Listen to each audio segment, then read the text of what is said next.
Your Excellency, the Governor of Goa, Shri P.S. Sridharan Pillai, Dr. Pramod Sawant, Honorable Chief Minister of Goa, Shri Kiren Rijjuji, Honorable Union Law Minister, Your Excellency, the Secretary General of the Commonwealth, the Baroness Scotland of Aston,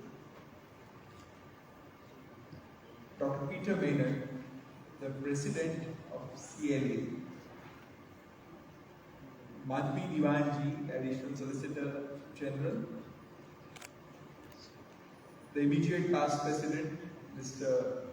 Brian Spears, who is the Chair of the Conference, Mr. Pereira, the President of the Goa High Court Bar Association, the Advocate General for the State of Goa, Honorable Chief Justices, Law Lords, ladies and gentlemen.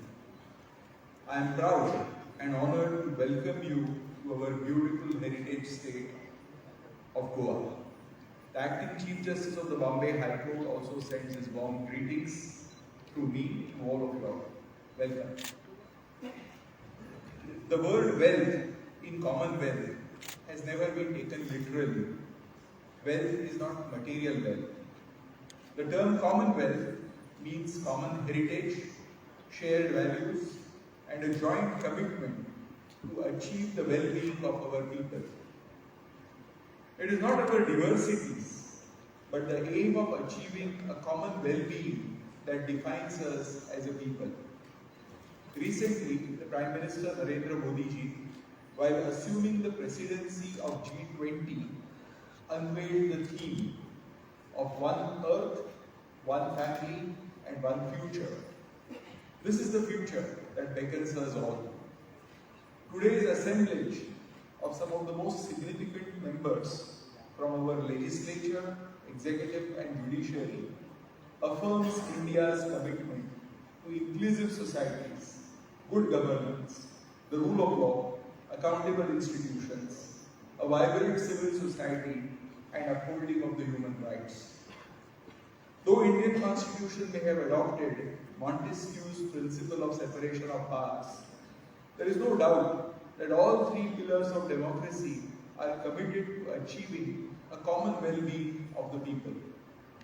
For example, we have a state-of-the-art infrastructure in Goa at the new High Court complex at Porvorim, which is hardly about 3 kilometers from this wonderful venue. Though the independent judiciary wields neither the purse nor the sword, this was possible only because of the statesmanship of Dr. Pramod Sawant, the Chief Minister, and Dr. Kiren Rijjuji, our Union Law Minister. Therefore, I take this opportunity to invite the delegates to visit the High Court complex and experience firsthand how judges and lawyers administer justice in open courts in these parts. Before I conclude, let me leave you with an idea from John Gardner's book, Recovery of Confidence, written perhaps in the 1960s. He discusses the institutions being caught in a savage crossfire between unloving critics and uncritical lovers.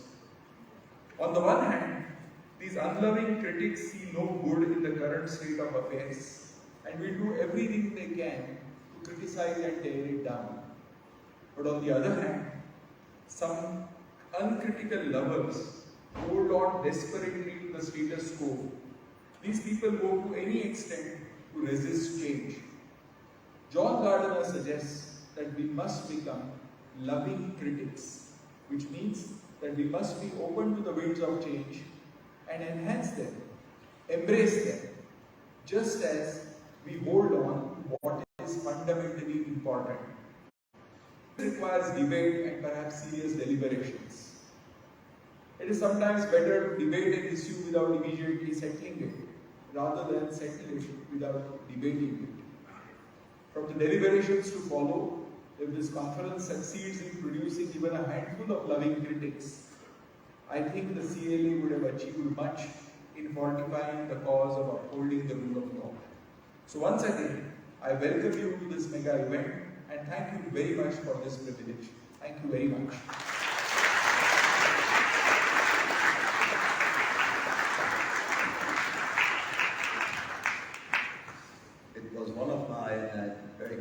pleasures to take tea with Judge Sonak in the said magnificent new High Court premises, and there will be an opportunity for some of our senior judges to meet with Judge Sonak during the course of the conference and to meet with some of the practitioners in Goan.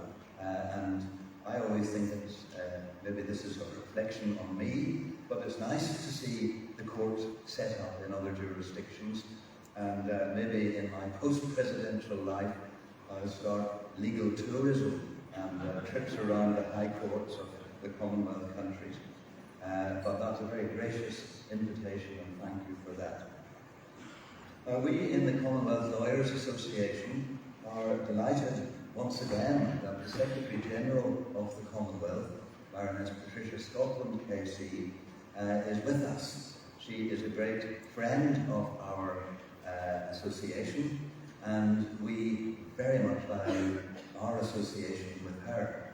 A lawyer herself and a distinguished senior lawyer, we will be hearing from her in an important keynote address when the opening greetings are concluded.